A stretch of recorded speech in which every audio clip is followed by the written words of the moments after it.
Assalamualaikum warahmatullahi wabarakatuh. Kali ini kita akan membahas tentang pertumbuhan dan perkembangan pada hewan dan manusia. Pertumbuhan dan perkembangan pada hewan dan manusia dimulai saat terbentuknya zigot hingga menjadi dewasa. Proses pertumbuhan dan perkembangan dapat dibagi menjadi dua tahap, yaitu tahap embrio dan tahap pasca embrio.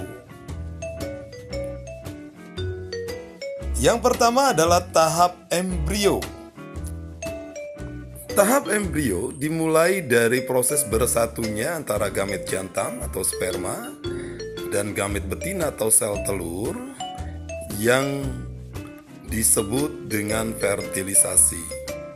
Fertilisasi adalah proses peleburan antara gamet jantan dengan gamet betina sehingga menjadi sebuah zigot.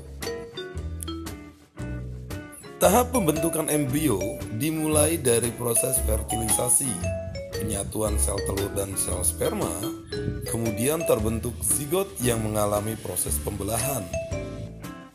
Tahap embrio dikelompokkan menjadi beberapa fase, yaitu fase morula, fase blastula, fase grastula, fase diferensiasi, serta organogenesis.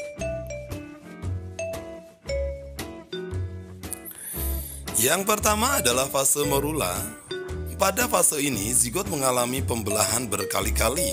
Pembelahan sel dimulai dari 1 menjadi 2, 2 menjadi 4, dan seterusnya. Pada saat pembelahan sel terjadi pembelahan yang tidak bersamaan. Yang kedua adalah fase blastula. Selanjutnya, sel-sel morula terus membelah diri dan akhirnya membentuk suatu bola sel berongga yang berisi cairan dan kita kenal sebagai tahap blastula. Nah, rongga pada bagian tengah blastula dinamakan dengan blastosol, sedangkan tahap pembentukannya disebut dengan blastulasi. Yang selanjutnya adalah fase gastrula. Tahap gastrula ini bentuk lanjutan dari blastula. Pada tahap ini ditandai dengan pelekukan tubuh yang semakin nyata. Lalu timbul lapisan dinding tubuh embrio serta rongga tubuh atau gastrosol. Nah, proses ini kita sebut dengan gastrulasi. Lubang tempat pelekukan itu kelak akan berkembang menjadi anus yang disebut blastopor. Pada tahap ini, embrio telah terbentuk dan menghasilkan 3 lapisan embrionik, yaitu ektoderm, mesoderm, dan endoderm. Yang keempat adalah fase diferensiasi. Proses ketika sel kurang khusus menjadi jenis sel yang lebih khusus. Diferensiasi terjadi beberapa kali selama perkembangan organisme multiseluler, ketika organisme berubah menjadi zigot sederhana, menjadi suatu sistem jaringan dan jenis sel yang rumit.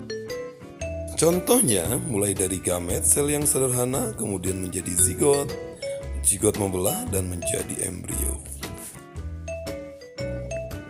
Yang kelima adalah organogenesis. Pada fase ini, struktur dan fungsi sel untuk menjadi jaringan yang spesifik. Proses ini dikendalikan oleh faktor gen yang dibawa pada saat terjadi pembentukan kutub, baik itu fungsional dan kutub vegetatif. Pada akhirnya, masing-masing bagian endoderm, mesoderm, dan ektoderm akan mengalami diferensiasi menjadi organ-organ sebagai berikut. Yang pertama adalah lapisan ektoderm. Lapisan ektoderm merupakan lapisan terluar. Lapisan ini berkembang menjadi rambut, kulit, sistem saraf, dan indera. Yang selanjutnya adalah lapisan mesoderm. Lapisan mesoderm berada pada lapisan tengah yang berkembang menjadi otot, rangka, alat reproduksi, alat peredaran darah, dan alat ekskresi. Yang ketiga adalah lapisan endoderm. Lapisan endoderm adalah lapisan terdalam. Lapisan ini berkembang menjadi alat pencernaan dan alat pernapasan. Setelah tahap embrio, ada tahap pasca embrio. Pada tahap pasca embrio, terjadi pertumbuhan dan perkembangan menjadi individu dewasa. Artinya, setiap menghasilkan keturunan atau bereproduksi, beberapa hewan invertebrata mengalami regenerasi atau metamorfosis selama pertumbuhan dan perkembangan. Sedangkan hewan vertebrata mengalami pertumbuhan dan perkembangan dari hewan muda menjadi hewan dewasa. Salah satu contoh pasca embrionik adalah metamorfosis. Metamorfosis yaitu proses perubahan bentuk secara bertahap dari larva hingga menjadi dewasa. Metamorfosis terbagi menjadi dua. Yang pertama adalah metamorfosis sempurna dan yang kedua adalah metamorfosis tidak sempurna. Yang pertama adalah metamorfosis sempurna atau holometabola. Pada metamorfosis sempurna, bentuk hewan muda sangat berbeda dari bentuk hewan dewasa. Metamorfosis sempurna ditandai dengan adanya fase pupa atau kepompong. Contoh hewan yang mengalami metamorfosis sempurna adalah kupu-kupu, lalat, tawon, dan lebah. Perhatikan video berikut.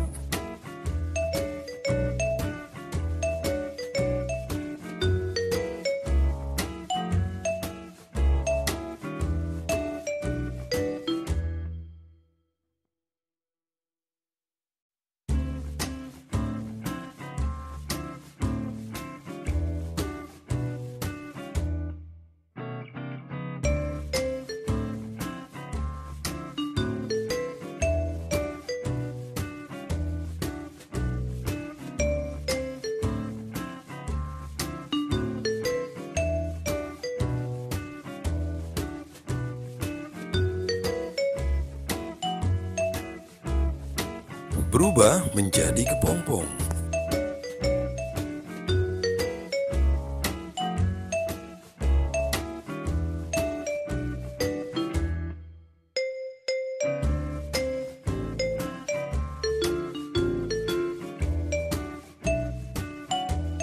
Yang demikian adalah metamorfosis sempurna. Yang kedua adalah metamorfosis tidak sempurna. Metamorfosis tidak sempurna atau hemimetabola adalah perubahan bentuk yang tidak mengalami fase pupa. Jadi, pada fase ini, hewan muda memiliki bentuk yang tidak jauh berbeda dengan hewan dewasa. Hanya saja, ukuran dan kematangan organ reproduksinya berbeda. Berikut adalah contoh metamorfosis tidak sempurna. Belalang bertelur.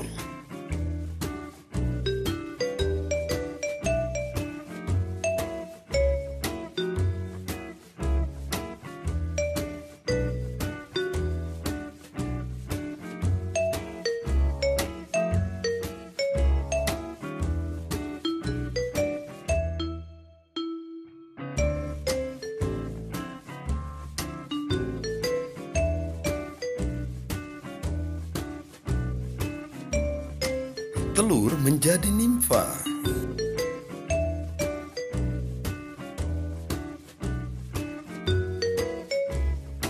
Nimfa menjadi belalang.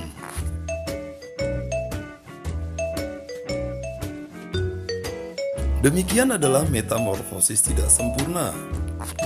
Begitu pula yang terjadi pada manusia. Pertumbuhan manusia sangatlah kompleks karena manusia adalah makhluk yang sangat sempurna diciptakan oleh Allah Subhanahu wa taala sebagaimana yang tercantum di dalam Al-Qur'an.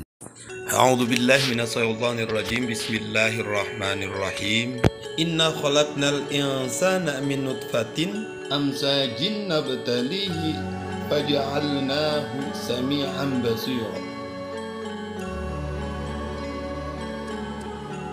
Yang artinya, sesungguhnya kami telah menciptakan manusia dari setetes mani yang bercampur, yang kami hendak mengujinya dengan perintah dan larangan.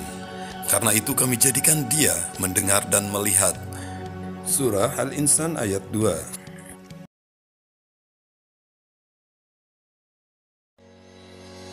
Demikianlah pembahasan kali ini. Semoga kalian dirahmati oleh Allah Subhanahu wa taala. Sekian dan terima kasih. Wassalamualaikum warahmatullahi wabarakatuh.